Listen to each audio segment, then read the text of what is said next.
Hello दोस्तों, मेरा नाम चंद्रजीत मुखर्जी है और आप लोगों को पता है, इंट्रोडक्शन में आपने सुना होगा कि हमारा आज का एजेंडा क्या है। हमारा एजेंडा आज है इंटरनेशनल रिलेशंस की दूसरी क्लास। और इस दूसरी क्लास में what we are going to discuss is that international relations को अलग अलग अप्रोचेस के साथ पढ़ा जा सकता है। ये अलग अलग अप्रोचेस का मतलब यह है कि अलग अलग नजरिया ये मैं इंटरनेशनल रिलेशंस को किस नजरिए से देखता हूँ, कोई दूसरा इंसान इस इंटरनेशनल रिलेशन के टॉपिक को किस नजरिए से देखता है। तो ये बेसिकली नजरिए का खेल है। ठीक है।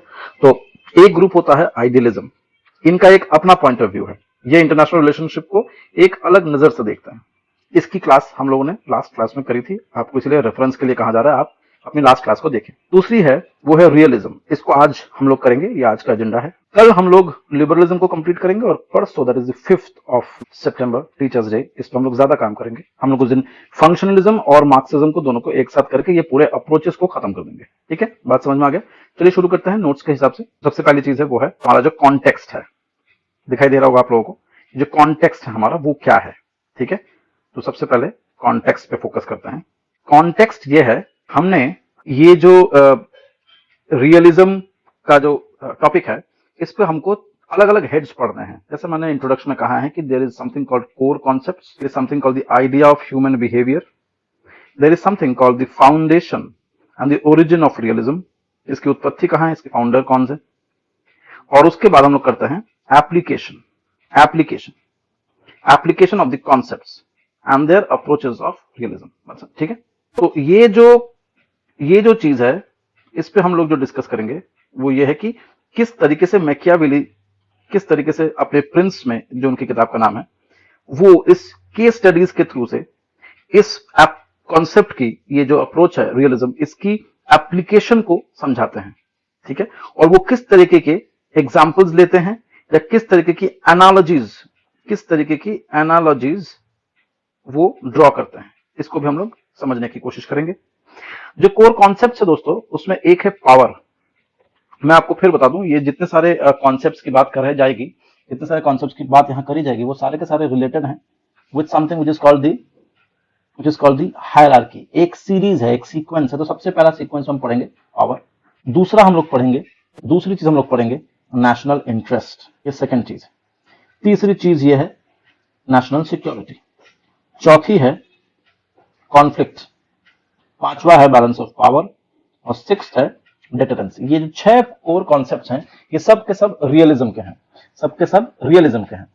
एक और चीज मैं बता दूं, ये जितने सारे कोर कॉन्सेप्ट्स हैं जो भी अभी आपने देखे हैं, इनका एक सीक्वेंस है और ये सीक्वेंशियल स्टडी में हम लोग कवर करेंगे। ये ऐसे ही जो अरेंजमेंट देख रहे हैं, पावर से लेकर डेटरेंस तक 1 से 6, ये एक सोची समझी सीक्वेंस है। बात समझ में आ गई। दूसरी चीज ह्यूमन बिहेवियर, इसको भी हम लोगों को, ये बेसिकली वो एक हाइपोथेसिस है जिसके बेसिस पे ये सारे कॉन्सेप्ट्स डेवलप हुए हैं। ठीक है, तो चलिए इसको और थोड़ा सा डिटेल्स में देखते हैं कि इसमें है क्या। जो फाउंडेशन या फाउंडिंग फादर्स हैं, founding fathers of this realist concept या फाउंडेशन और ओरिजिन, इसको पढ़ने के 2 तरीके हैं जो भी हम लोग डिस्कस करेंगे। एक है डेफिनेशनल पॉइंट ऑफ व्यू से कि स्टॉलवर्ट्स थिंकर्स ने क्या दिया है, जैसे थ्यूसिडाइड्स हैं, हॉब्स हैं, और इससे रिलेटेड कुछ केस स्टडीज जो कि आपकी पढ़ाई को और ज्यादा इंटरेस्टिंग बना देगी। ठीक है, तो चलिए इसके नीचे देखते हैं क्या है। पहला कॉन्सेप्ट है पावर। पहले पावर को समझते हैं। पावर, जो स्कूल ऑफ रियलिज्म है वो कहता है, वो कहता है, it has not been officially able to define the concept of power. मतलब despite being one of the core concepts, one of the core and primary concept of realism, the notion of realism, yeah, the school of realism have failed to define officially that what is power. क्यों? Because the basic idea of power is power in the statecraft. राज्य चलाने में power का exact मतलब क्या है? राज्य चलाने को स्टेट क्राफ्ट बोलते हैं। तो स्टेट क्राफ्ट, राज्य चलाने के अंदर, राज्य चलाने के कॉन्टेक्स्ट में पावर का आइडिया क्या है? Is that it's a situation where one state is able to control the actions of the others. ठीक है, मतलब यहां पे एक स्टेट है मान लीजिए और ए, और यहां पे एक और स्टेट है मान लीजिए बी। तो ये अपने हरकतों से या अपने सिचुएशन से, अपने ये जो क्लोज बाय सिचुएशन में ये एस्टैब्लिश्ड है, या अपने पावर से जिसके हम बात कर रहे हैं, इससे बी का जो भी रवैया है उसको कंट्रोल कर सकता है, इसके एक्शंस को कंट्रोल कर सकता है। ठीक है, तो इसको पावर कहते हैं। अच्छा, आसान शब्दों में बताया जाए तो आपने अपना होमवर्क नहीं किया, मम्मी ने सिर्फ आंख उठाकर देखा और आपने होमवर्क करना शुरू करा। बात समझ में आया? एकदम इजी लैंग्वेज में। अब in realism power is always relational concept. Power is always a relational concept. क्यों? क्योंकि हम लोग किसी एक के साथ दूसरे को रिलेट करके ही ना पढ़ रहे हैं। रिलेशनल नहीं होगा तो आप पावर अप्लाई किस पे करेंगे? खुद पे तो नहीं कर सकते हैं। तो realism power, in realism power is always relational. In realism, power is always relational concept. Power is always exercised by one state over other or in a relationship to the other state. ठीक है? It has a strong underlying military connotation. Power is a military capability of a state. आसान तरीके से समझते हैं एक और example के साथ। जब वर्ल्ड वॉर 2 हो रहा था तो छोटा सा एक स्टेट है, मान लीजिए एग्जांपल के तौर पे डेनमार्क, और इसके ऊपर एक विशाल सा पावरफुल स्टेट है उस समय, मान लीजिए जर्मनी। कि मिलिट्री पावर इतनी ज्यादा बढ़ चढ़कर बोल रही है कि ये डेनमार्क डर रहा है। डेनमार्क वही कर रहा है जिससे जर्मनी खुश रहे। जर्मनी को खुश ना करके वो अपने पैर पे कुल्हाड़ी नहीं मारना चाहता। This is the notion of power. समझ में आया? आई होप आपको क्लियर हो रहा है चीजें। नेक्स्ट जो है स्लाइड, इसमें भी आप देखिए कॉन्सेप्ट है नेशनल इंटरेस्ट। नेशनल इंटरेस्ट जो आप देख रहे हैं, ये नेशनल इंटरेस्ट किस कॉन्टेक्स्ट में बात करी जा रही है? नोटिस करिए, नेशनल इंटरेस्ट जो है वो एक आइडिया है ऑफ प्रोटेक्शन, लेकिन हम इसको भी सीक्वेंसेस में पढ़ने की कोशिश करेंगे। शुरू से देखते हैं। Realist say that every state has individuals. बिल्कुल, इंडिविजुअल से ही स्टेट बनता है, तो every state has individuals, correct. Every individual have certain values, correct. अब ये वैल्यू देश डू शेयर अमंग देमसेल्व्स, और इससे एक कल्चर का डेवलपमेंट होता है जिसमें एक सेंस ऑफ कॉमन आइडेंटिटी है। कितनी सुंदर सीक्वेंस में बताया जा रहा है। एक स्टेट होता है, उसके अंदर इंडिविजुअल्स होते हैं, उन इंडिविजुअल्स में कुछ वैल्यूज होते हैं। वैल्यूज जब 1, 2, 3 ऐसे वैल्यूज ऐड होते जाते हैं और उसमें से एक कॉमन आइडेंटिटी निकल कर आती है। उसके बाद अपने इस आइडेंटिटी को प्रोटेक्ट करना पड़ता है, क्योंकि सिमिलर एक और बाजू में एक और स्टेट होगा, उसके पास भी बहुत सारी चीजें होंगी, उसकी भी अपनी आइडेंटिटी होगी, है ना। तो the idea of protection is not just restricted to the security of its people but also the protection of its identity and culture. ठीक है। If a state has to survive, then the survival of its identity and culture is national interest. बहुत आसान शब्दों में दिया गया है। तो national interest includes military and identity plus cultural security issues. ठीक है।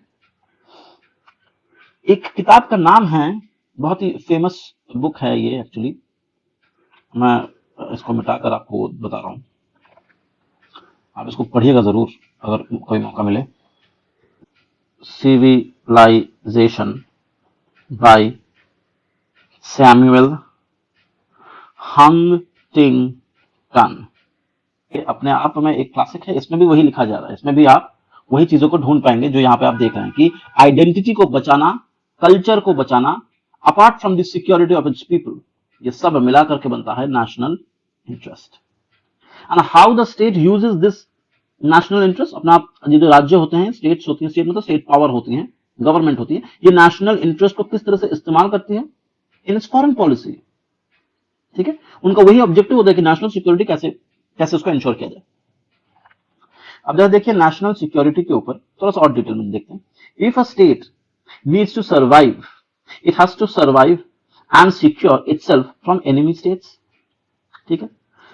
The ruler has to take adequate steps to ensure safety, security and survival of its people. ठीक है। And culture, correct. National security thus is one of the primary goals of national interest। इसका मतलब आपको Venn diagram में समझना पड़ेगा। ये बड़ा वाला जो गोला दिख रहा है आपको, ये नेशनल इंटरेस्ट है, और इसके अंदर एक छोटा गोला दिख रहा है आपको, ये नेशनल सिक्योरिटी है। तो मतलब national security is a part of national interest but not vice versa. All national security issues could be of national interest, लेकिन ऐसा वाइस वर्सा नहीं होता है। ठीक है। क्योंकि इसके अंदर और भी एस्पेक्ट्स हैं, जैसे कल्चर हो गया, आइडेंटिटी हो गया, जो भी हम लोगों ने भी पढ़ा था। ठीक है। अच्छा, नेक्स्ट एक और कॉन्सेप्ट आता है डेटरेंस का।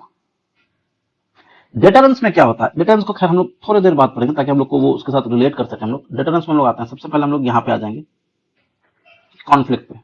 बिना कॉन्फ्लिक्ट और बैलेंस ऑफ पावर समझे आपको डेटरेंस शायद थोड़ा सा कंफ्यूजिंग लगे, तो पहले हम लोग कॉन्फ्लिक्ट पे बात करेंगे। कॉन्फ्लिक्ट पे क्या हो रहा है, हाँ, कॉन्फ्लिक्ट पे क्या हो रहा है आप थोड़ा सा नोटिस करेंगे यहाँ पे, अगर कॉन्फ्लिक्ट पे कहा जा रहा है, इस पे भी एक क्रोनोलॉजी है। देखिए हर चीज में क्रोनोलॉजिकली पढ़ेंगे तो याद रहेगा।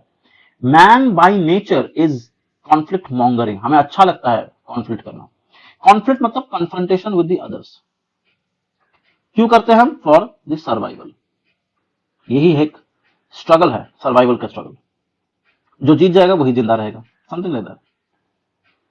अब बात क्या है, स्टेट, अगर आपने यही सेम टू सेम कॉन्सेप्ट को यहाँ अप्लाई करा, इस कॉन्सेप्ट को अगर हम लोगों ने यहाँ अप्लाई करा स्टेट की, हम लोग तो यहाँ इंडिविजुअल लेवल पे बात कर रहे हैं, अभी हम लोगों ने अगर इसको स्टेट के लेवल पे बात करा तो क्या निकलेगा? State, since the national interest of a state is national security and survival of its culture, to bring one state in conflict with the others। मतलब नेशनल इंटरेस्ट और सिक्योरिटी ही अगर एकमात्र स्टेट का लक्ष्य है तो वो उसको पाने के लिए किसी भी हद तक जा सकता है, और जैसे वो किसी भी हद तक जाएगा तो वो दूसरे वाले स्टेट को नुकसान पहुंचाएगा। इनएविटेबल है ये इनएविटेबल, ये कंपल्सरी होगा ही। अब हेंस क्रिएशन ऑफ फेंस या borders becomes essential for its own self, as there is no one above the state of the state system to help। मतलब जैसे हमारे यहाँ पे सेंट्रल गवर्नमेंट है, जैसे यहाँ पे हमारे सेंट्रल गवर्नमेंट होता है, उसके नीचे स्टेट गवर्नमेंट होता है, तो जितने सारे स्टेट गवर्नमेंट्स हैं उन सबको ये पता है कि अगर किसी एक से भी गलती हो रही है ओवर द अदर तो हम लोग सेंट्रल गवर्नमेंट के पास जा सकते हैं। There is a superior authority. लेकिन ये डोमेस्टिक लेवल पे हो रहा है, लेकिन इंटरनेशनल लेवल पे ऐसा कोई भी सुप्रीम अथॉरिटी नहीं है जो बाकी सब स्टेट्स के ऊपर अपना हुक्म जारी कर सके। ठीक है, इवन यूनाइटेड नेशन की अगर आप बात सोचे भी, यूनाइटेड नेशन की अगर आप बात सोचे भी तो उसकी भी डायरेक्शंस जो हैं वो बाइंडिंग नहीं है एवरी टाइम। ठीक है, ये सिर्फ इसकी जो वैल्यू है वो है परसुएसिव वैल्यू, हम लोगों को मनाने का काम। समझ में आ रहा है? अच्छा, अब आगे देखते हैं क्या हो रहा है। ये तीसरा एस्पेक्ट है, अबव द स्टेट सिस्टम। ये सबसे मेजर प्रॉब्लम है, इसीलिए कंप्लीट अनार्की है पूरे इंटरनेशनल सिस्टम में। इंटरनेशनल सिस्टम में जो अनार्की है ये कंपल करता है हम लोगों को सेल्फ हेल्प में, हम लोगों को खुद का मदद खुद ही करना पड़ेगा, क्योंकि कोई ऊपर नहीं है, कोई सुप्रीम बॉडी नहीं है इंटरनेशनल सिस्टम में। और अपने मदद करने के लिए हम अपनी इकोनॉमिक कैपेसिटीज को बढ़ा सकते हैं और मिलिट्री कैपेबिलिटीज को बढ़ा सकते हैं। एकदम सिंपल लैंग्वेज में है। अब नेक्स्ट आती है बैलेंस ऑफ पावर। ये बहुत ही इंटरेस्टिंग चीज है।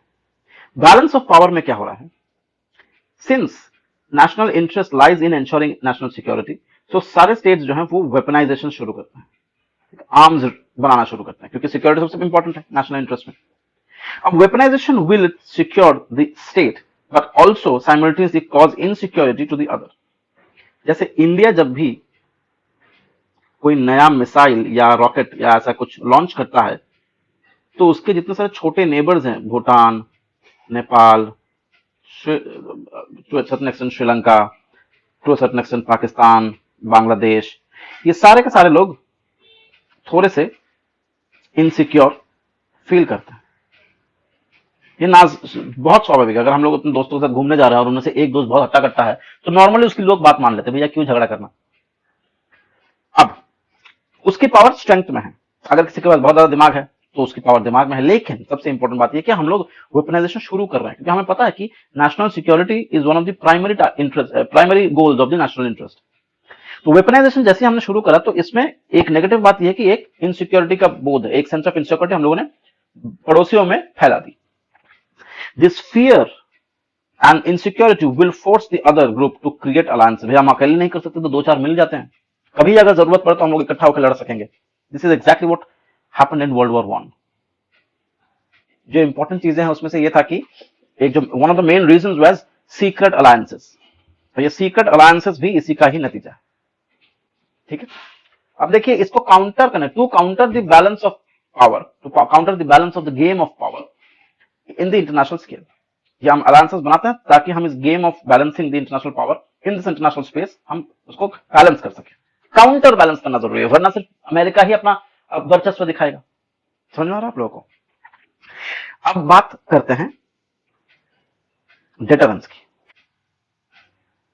जो डेटरेंस है, इसे बैलेंस ऑफ पेमेंट आज के तारीख में न्यूक्लियर एज में where there is a tremendous pace of nuclearization and arm race, तो balance of जो power है got a new name called deterrence. ये balance of power को deterrence कहा जा रहा है, एक नया नाम है न्यूक्लियर एज में।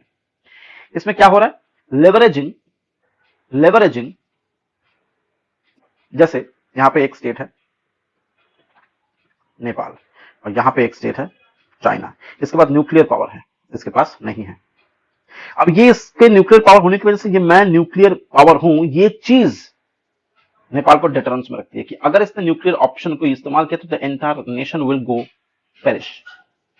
सो leveraging the use of nuclear power, leveraging the nuclear option, ये अपने आप में आने वाले पार्टी को, जो सामने पार्टी है, जो सामने स्टेट है, उसको मजबूर करती है, उसको डराती है कि आप यही काम करो, अगर फेल करते हो काम करना तो हम आपको ऊपर एक्शंस ले सकते हैं। Like it is nothing but the threat of punishment by one party over the other if the other fails to behave in a way that is expected from the threatening party. बहुत simple है। अब ये रहा हम लोगों का जो basic understanding थी, वो है इस वाले पोर्शन में कोर कॉन्सेप्ट्स में। देखिए आप, पावर हो गया, national interest, security, conflict, balance of power, deterrence, ये हम लोगों ने कवर कर दिया। अब हम लोग करेंगे आइडिया ऑफ ह्यूमन और उसका फाउंडेशन।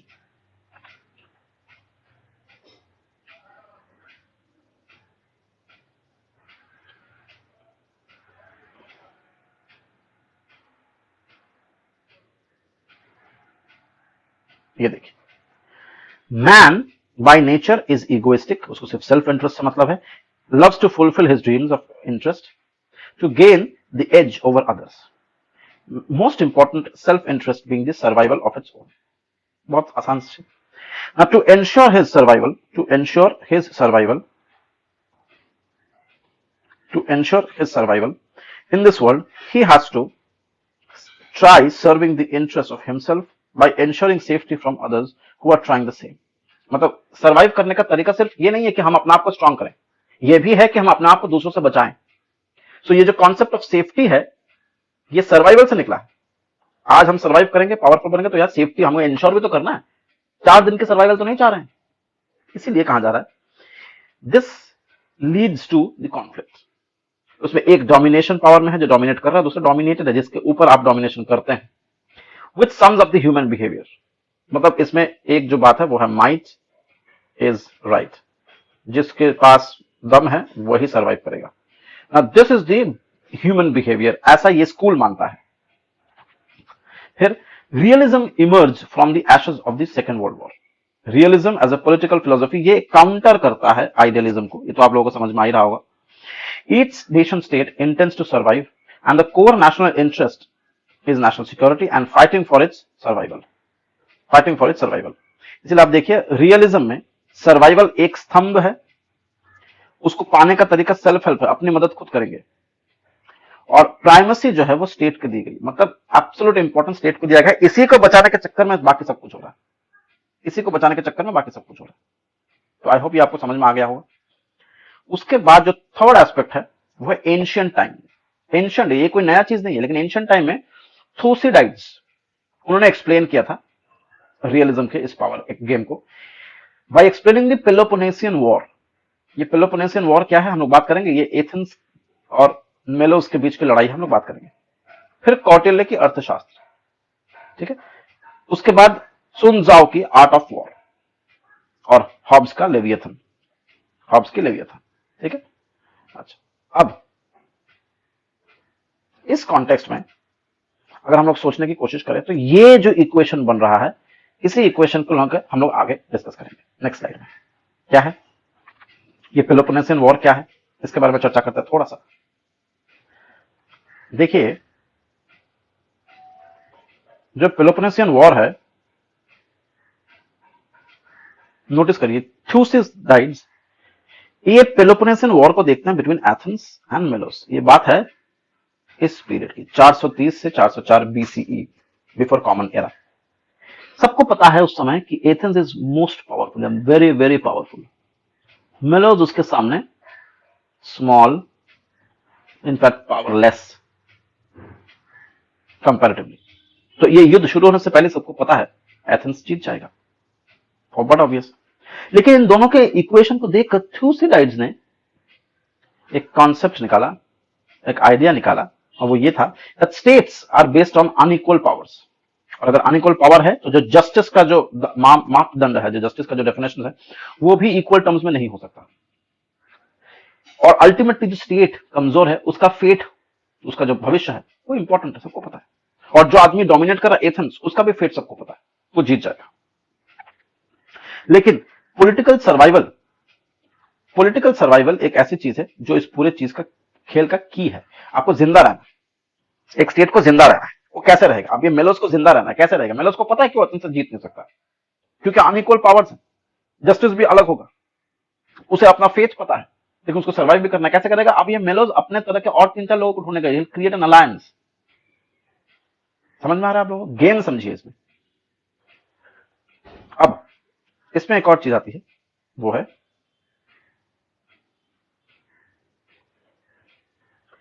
हैंस मॉर्गनथाउ। ये एक और फिलोसोफर हैं।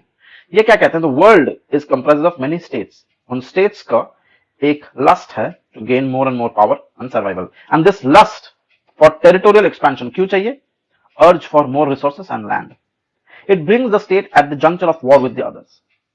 इस एनिमलिस्टिक लस्ट को कहते हैं animus dominandi, human craving for more and more power. ये एक क्लासिकल रियलिस्ट लोगों का थॉट है, ठीक है।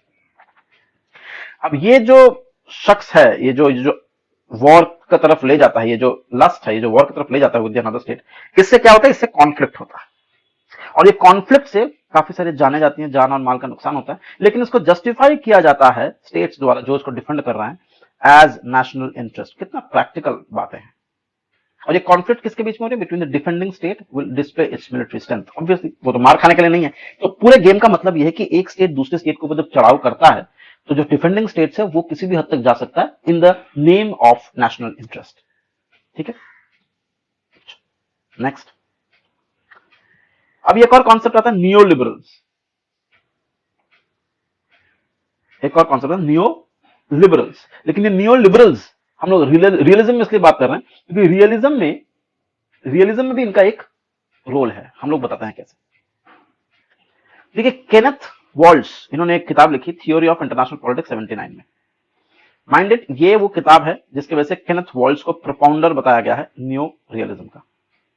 इस न्यू रियलिज्म में आपको एक शिफ्ट दिखाई देगा from the classical to the new liberals in 1980s, particularly with this book, with this gentleman. जो प्रोपाउंड किया गया है इस किताब में वो है deterministic theory, which says that the structure of the system, ये सिस्टम मतलब international system, international state system, in which the sovereign state function cause the state to behave in a way that it behaves, which is to say that the largely anarchic and global system occasions inevitable conflict and war. इसका मतलब क्या है? War happens in a context and the context is of an anarchy. मैं फिर से repeat कराता हूं। Deterministic theory का मतलब ये होता है कि जब कोई इंटरनेशनल स्ट्रक्चर सिस्टम बना हुआ है उसमें कुछ चेंजेस होती हैं, और उस चेंजेस के होने की वजह से जो छोटी छोटी यूनियंस हैं या यूनिट्स हैं, जो सॉवरेन कंट्रीज हैं, वो अपने फंक्शंस में बदलाव लाती है। ये जो फंक्शन में बदलाव लाती है, इस बदलाव को हम लोग कहते हैं डिटर्मिनिस्टिक वे। मतलब उनका जो छोटे यूनिट्स है, जो छोटे स्टेट्स हैं, उनका आने वाले समय में क्या फंक्शन होगा ये ऑलरेडी डिफाइंड है, ऑलरेडी डिटरमिन्ड है। क्यों? क्योंकि इंटरनेशनल स्टेट सिस्टम में कुछ मेजर पावर्स ने, उस मेजर पावर्स में कुछ चेंजेस आए, मेजर पावर स्ट्रक्चर में चेंजेस आया, ठीक है। दूसरी चीज ये है कि इन्होंने एम्फोसाइज किया ह्यूमन नेचर को of the classical realists have gradually been theorised by the new. मतलब क्या है? न्यू रियलिस्ट जो हैं उन्होंने क्लासिकल रियलिस्ट का जो नोशन था about the human behaviour, human nature, उसको एक्सेप्ट किया है, ठीक है, और उसको ही एम्फोसाइज बनाकर कहा है कि पूरे जगत में अनार्की है। They also do accept the presence of non state actors. Non state actors मतलब for example terrorist, media. Terrorist is more appropriate, non state. इसको भी कई स्टेट्स हैं जिसके यूज करके अपने फॉरेन पॉलिसीज चलाते हैं, जैसे पाकिस्तान टेररिज्म को यूज करता है एज इट्स फॉरेन पॉलिसी, ठीक है। उसके बाद क्या है? But also to continue the assets of the primacy. State की प्राइमेसी को भूल नहीं रहा है, लेकिन स्टेट को बचाने के लिए वो किसी भी हद तक जा सकता है, even they can take the help of the non actors. ऐसा रियलिस्ट का मानना है, ठीक है। अब केनेथ वॉल्श एक्सप्लेन करते हैं that the international system consist of small units, जिसको हम लोग नेशन स्टेट कह रहे हैं. International relation is nothing but the study of the interrelationship between the units. And the state's behavior happen when the balance of power changes. मतलब there is a change in the state's behavior. वो होता ही है जब balance of power में कोई बदलाव आता है. इसका मतलब इनका बिहेवियर डिटरमिन किया जाता है by the changes in the balance of power. It impacts where there are changes in the interaction of the great powers. इसीलिए डिटर्मिनिस्टिक थ्योरी को रियलिज्म के न्यू रियलिज्म में डाला गया है. समझ में आ रहा है? अब बात करते हैं इसकी, जो हमारा लास्ट स्लाइड है आज की क्लास का. इसमें हम लोग को सिर्फ ये डिस्कस करना है कि प्रैक्टिकल एस्पेक्ट्स में कहां पे क्या हो रहा है. देखिए बात को समझिए जरा. Realist believes that is always an established hierarchy. वो बिलीव करते हैं कि एक एस्टैब्लिश्ड हायरार्की है इंटरनेशनल रिलेशंस में, इंटरनेशनल स्ट्रक्चर में, इंटरनेशनल स्टेट स्ट्रक्चर में. इस इंटरनेशनल स्टेट स्ट्रक्चर में जब भी कोई ग्रेट पावर्स राइज या फॉल करता है तो स्ट्रक्चर में कुछ चेंजेस दिखाई देता है. और ये स्ट्रक्चरल चेंजेस, ये जो राइज एंड फॉल जो हो रहा है, जिससे ये सिस्टम में ब्रेक डाउन आ रहा है फिर एक नया बन रहा है, इसकी वजह से एक नया बैलेंस ऑफ पावर इमर्ज करता है. ये जो चेंजेस हो रही हैं ग्रेट पावर्स में, इससे जो छोटे स्टेट्स हैं उनका बिहेवियर डिपेंड करता है. इसलिए न्यू रियलिस्ट को ये जो स्ट्रक्चर का गेम बता रहे हैं, ये जो स्ट्रक्चर का खेल बता रहे हैं, ये न्यू रियलिस्ट को इसीलिए कहा जाता है structuralist. The structure of the overall system that determines, ये रहा, दैट डिटरमाइंस द इंडिविजुअल और कलेक्टिव बिहेवियर. इसीलिए ये स्ट्रक्चरलिस्ट डिटरमिनिस्टिक एक्सप्लेनेशन को ये चीज बताती है. ठीक है, इसको अगर हम लोग को एग्जांपल में समझना है तो मान लीजिए देयर वाज अ टाइम जब कोल्ड वॉर का पीरियड था. कोल्ड वॉर का जब पीरियड था तो जो वर्ल्ड है वो बाइपोलर था.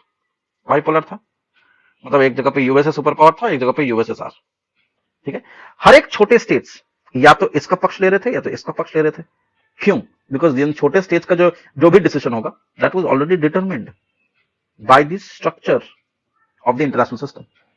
लेकिन जैसे ही ये यूनिपोलर बना, फिर जैसे ही ये मल्टीपोलर बना, आज की तारीख में मल्टीपोलर है, अलग अलग जगह पे पावर छुपा हुआ है, ऐसे सिचुएशन में जो छोटे यूनिट्स हैं उन नेशंस का जो डिसीजन है, जो बिहेवियर्स हैं, वो इस लेवल पे नहीं बदल रहे थे जिस लेवल पे अब बदल रहे हैं.